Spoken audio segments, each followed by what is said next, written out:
സമരപ്പന്തലിൽ രാത്രിയും ആളുകൾ കാണും. അതുകൊണ്ട് ഫാക്ടറിയിലെ പുറയിലെ മുതലയാടി വേണം കൊച്ചച്ചകത്ത് കയറാൻ.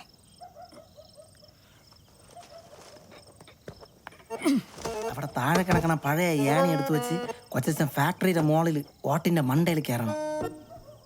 കയറുമ്പോൾ ഒന്ന് നോക്കിക്കോണം കൊച്ചച്ച, തൊഴിലാളികൾ അങ്ങോട്ടും ഇങ്ങോട്ടൊക്കെ പോവേയിരിക്കും. അങ്ങനെ മോളിൽ കൂടെ കയറി വലതുവശത്ത് ഒന്ന് ഓടിളക്കി കൊച്ചച്ച അകത്ത് ഇറങ്ങണം. അകത്ത് ഫാക്ടറിയുടെ മെഷീനുണ്ട്, അതിന് നല്ല പൊക്കമുണ്ട്. അത് ഈ ചവിട്ടി സൂക്ഷിച്ചിറങ്ങിയാൽ മതി. കാല് തെറ്റി വീഴാൻ നോക്കണം കേട്ടാ.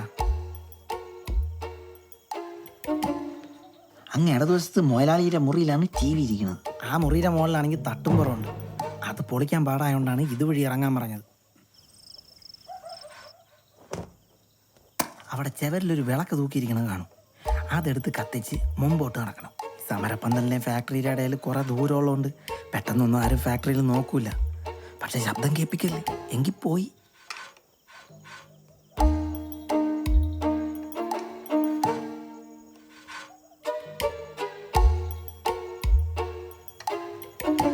നിങ്ങൾ നടന്നു ചെല്ലുമ്പം നേരെ മുമ്പിൽ ഒരു വാതിൽ കാണും. ശബ്ദം ഉണ്ടാക്കാതെ അത് തുറക്കണം.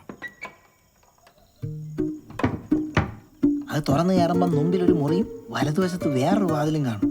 ആ വാതിലിൽ കൂടെ അകത്ത് കയറണം. അതിനകത്താണ് ടി വി ഇരിക്കുന്നത്.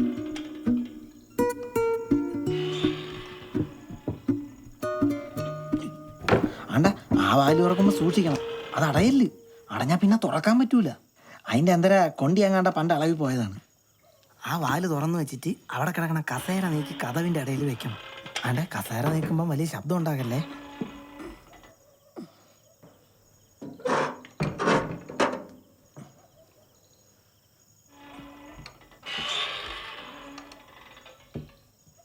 എന്നിട്ട് വലതുവശത്തെ മൂലയിൽ നോക്കിയാൽ അവിടെ ടി വി ഇരിക്കണം കാണാം.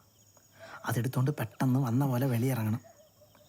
ടി വി എടുത്തുകൊണ്ട് നേരെ ബാക്കി കൂടെ വെളിയിറങ്ങി ടി വി അവിടെ വയ്ക്കണം. എന്നിട്ട് വീണ്ടും അകത്ത് കയറി കതകം കുറ്റിയിട്ടിട്ട് വിളക്കം തിരിച്ചു വെച്ച് വാർഡിൻ്റെ മണ്ടേ കൂടി വന്ന വഴിയെ കയറി പോരണം.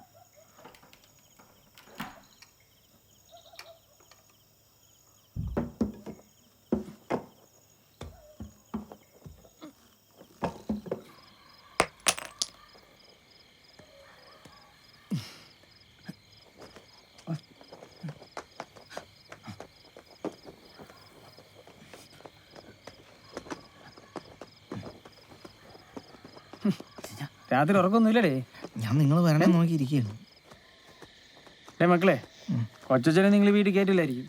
പക്ഷെ കൊച്ചച്ഛൻ എല്ലാവരെയും വേണം കേട്ടോ. അതുകൊണ്ട് കൊച്ചച്ഛൻ ഒരു വാക്ക് പറഞ്ഞാൽ പറഞ്ഞാണ്. വേണ്ട ഇരിക്കണ സാധനം.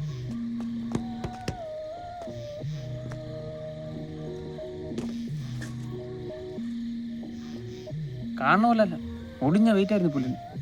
ഇനി ഇതിനൊരു ആന്റിനെയും കൂടെ വേണം. എന്തിനടേ, ഒരു ആനയെ പൊക്കാങ്കി ഒരു തോട്ടി വാങ്ങിക്കാണോ മക്കളെ പാട്? അതുമല്ല, ഇതിട്ടോണ്ട് പോവാൻ നല്ലൊരു പെട്ടിയും വേണം. ഇത് കൊച്ചച്ഛൻ വെച്ചോ. ഇതെന്തിന്? ഞാൻ പറഞ്ഞില്ലേ, ടി വി വാങ്ങിക്കാൻ വേണ്ടി ലത ചേച്ചി അന്ന മാലയാണ് അമ്പിളീരെ കഴുത്തി കിടന്നത്. എടാ മഹാഭാവി, എടാ അവളുടെ കഴുത്തി കിടന്ന സാധനം എൻ്റെ കൈ കിട്ടിയിട്ട് എന്ത് ചെയ്യാൻ? അവൾ എന്ത് വിചാരിക്കും? എടാ അവളെ കഴുത്തി കിടന്ന് എന്ത് ഭംഗിയായിരിക്കും എടാ. അല്ലെങ്കിൽ വേണ്ട ഇങ്ങോട്ട്. ഒന്നുമില്ലെങ്കിലും എൻ്റെ കൊച്ചിക്ക് സ്നേഹത്തോടെ ഒന്നും ഉരുപ്പിടിയില്ലേ. പിന്നെ നമുക്കിന്ന് രാത്രി കുറച്ചും കൂടെ പണിയുണ്ട്. കണ്ട ഇത് നിറച്ച് പൊടിയാണ്. ഇതൊക്കെ ഒന്ന് തുടച്ച് പുതിയ പോലെ ആക്കണം.